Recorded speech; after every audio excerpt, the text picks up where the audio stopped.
So think about this. Your body is your unconscious mind. It doesn't know the difference between an experience in your life that creates an emotion and an emotion that you can create by thought alone.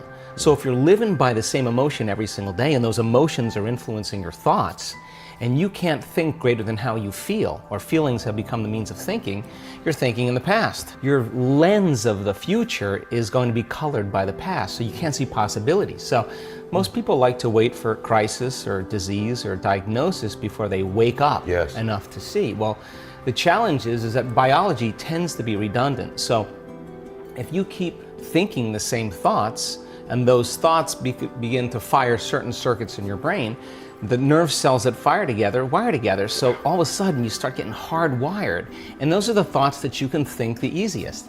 At the same time, those thoughts produce chemicals called emotions, and the next thing you know, your body gets accustomed to living by the same emotions, and it could be guilt, it could be unhappiness, it could be pain, but at least it's familiar to you, at least you can predict it. So some people would rather cling to the familiar than take a chance in possibility. So for most people then, they say, well, I don't really see how my thoughts have anything to do with my destiny. Well, that's because 95% of those thoughts are subconscious programs, right? So you're not even conscious that you think those thoughts. So the first step to change is starting to think about what you've been thinking about and change it. And then when you begin to observe those thoughts, you're no longer the program, you're the consciousness observing Just the program. simply by being an observer of your thoughts. Right, so most people though, when you do that, when you decide to really take a look, it's like lighting a match in a dark place.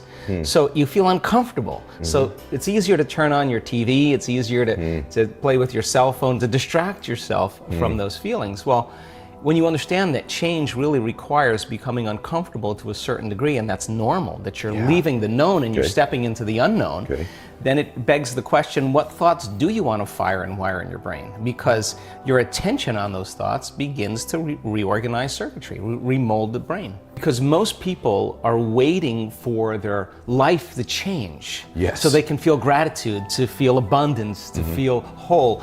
You know, that's the old model of cause and effect, you know. So if you're living with emptiness, you're living with lack, you're living with pain, most people have been conditioned that something out there has to take away this emptiness or feeling inside of them. But if you believe that you're creating your life and you're living by lack, well, lack isn't going to create abundance, right? So then it makes sense then that you don't really actually create wealth, you generate wealth, you generate abundance. So the moment you start teaching your body emotionally what that future is going to feel like before it's made manifest, well, your body, as the unconscious mind, believes it's living in that future in the present moment. Now, it's a scientific fact that it's the environment that signals the gene, okay? The end product from an experience in the environment is an emotion. So when you begin to embrace an elevated emotion, you're beginning to signal the gene ahead of the environment. What's the importance of that? Well, genes make proteins, and proteins are responsible for the structure and the function of your body. And the expression of proteins is the expression of life. So by you creating an elevated emotion and teaching your body what that future will feel like before it's made manifest, your body's starting to live in that future reality in the present moment. Now here's the key. If you were able to become familiar with gratitude, become familiar with wholeness, become familiar with abundance, to become familiar with freedom, and you're able to generate those chemicals every single day, more than likely you would be walking around feeling like your future has already happened, and you would no longer be looking for it to happen. You would already feel like it has happened. Now, what is the importance of that? Well, you're literally becoming somebody else. So you're leaving your lack, you're leaving your guilt, you're leaving your emptiness behind. How you think, how you act, and how you feel is your personality, and your personality is intimately connected to your personal reality, your life. So then if you want to change your life, your personal reality, you got to change your personality. And here we go again. You got to start becoming conscious of your unconscious thoughts. You got to start noticing how you act, how you speak. You got to pay attention to how you're feeling. Some people would live in guilt their whole entire life and don't even know it's guilt because at least it feels like them. So then when you start doing that, you begin to objectify your subjective self. So then when you begin to make small changes, back to thought, a new thought should lead to a new choice. A new choice should lead to a new behavior. A new behavior should create a new experience, and a new experience should create a new emotion. And that new emotion is teaching your body chemically to understand what your mind has intellectually understood. Now your body is embodying the truth, right? So then the new emotion should inspire new thoughts, and that's called evolution. So how do we get stuck? It's really simple. The stronger the emotion you feel from some event in your life, be it a betrayal or a trauma or whatever, the more altered you feel inside of you, the more you pay attention to the cause outside of you. So the brain takes a snapshot. It freezes an image and embosses that pattern neurologically in the brain. That's called a memory. So we create long-term memories from strong emotional events, okay? So then what's the significance of this? Where you place your attention is where you place your energy. Period. Yes. So then the stronger the emotion that you have to some problem or condition or person in your life, the more you're paying attention to them. So they captured your attention. So you're giving your power away to that person, right? Because they're capturing your attention. So then there's an energetic connection to every person, everything in your past, present reality has your energy connected to it. So now, this is the significance. When a person really decides to be defined by a vision of the future instead of the memory of the past, the hardest part about it is all of a sudden becoming conscious and not making the same unconscious choice. So then, if you lower the volume to your frustration, to your hatred, to your anger, if you truly knew how to do that, if you lowered the volume to that emotion, you would take your attention off that person, which means you would begin to break those energetic bonds, and now you're taking your power back.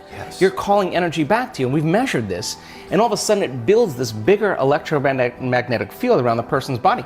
That's energy to heal. That's energy to create a new future with, right? And then if you didn't want to lower the volume to the emotion, then just take your attention off the person. And every time you take your attention off the person, if you became conscious of that, you wouldn't feel the emotion. Now the body, though, has been addicted to that emotion because you're using that person to reaffirm your addiction to hatred or frustration. And if that person died, you'd find another one. So then here you go now. So now you're in a position now where you begin to lower the volume to that emotion, and the body's going, wait a second, you've been doing this for the last 20 years, and all of a sudden you're just going to stop hating? And the body says, well, I've been conditioned this way, and conditioning is based on the past. So when the body feels the lack of that emotion, just like a drug addict, it says, hey, you're off schedule here. So now the body starts influencing the mind to think about experiences that are embossed in the brain that are based on that emotion. So the emotion now is causing you to think in the past. If we teach a person then how to trade that frustration or that hatred for an elevated emotion, and they'll say, yeah, but you know, it was my ex's fault, or I got betrayed by my partner in business. Yeah, we know that. Okay, so let's take your partner in business or take your ex, let's duct tape him, put him in a cannon and shoot him to the moon. Now what are you gonna do? Sooner or later, you gotta reckon with yourself and change, right? So then, teach a person then how to trade that emotion for an elevated emotion. Now, trade the emotion for an elevated emotion. Right. So you're going to give that up, and you're going to practice feeling gratitude as an example. Yes. And the person says, well, I can't feel gratitude. And I say, absolutely you can, because you don't practice feeling it. You practice spending most of your time feeling hatred and frustration. So now it's going to take a little time to cause that heart of you to bloom, or your heart of yours to bloom. Once they're able to feel even the smallest measure of gratitude, where they start feeling appreciation, thankfulness.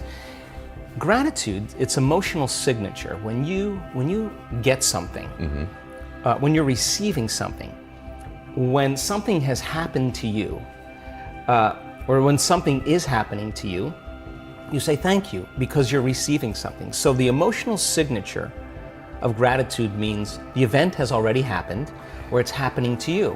So the moment you open your heart and you feel gratitude, well, that emotion then is telling the body that the experience has already occurred, and the thought then can make it into the body because it's consistent with the thought. So now you're beginning to program the autonomic nervous system into a very specific destiny. You got to maintain that modified state of mind and body your entire day, independent of the conditions in your outer environment, independent of your body's cravings of those emotions and habituations, and independent from time. And if you can, get ready, because something weird or unusual, some synchronicity, some coincidence, some opportunity is going to land in your lap. And you didn't have to go and get it. Yes. It came to you. Now you're the vortex of creation. So if you say to me, well, I was feeling gratitude, but then there was traffic, or my coworker sent me a nasty email, then I would say, oh my God, you mean you're allowing your environment, your outer environment, to control how you feel and think, you're back to the unconscious program that you're the victim to your life. You got it. But when you start producing those outcomes in your life, you're going to pay attention to what you did inside of you, and you're going to believe more that you're the creator of your life and less of the victim of your life.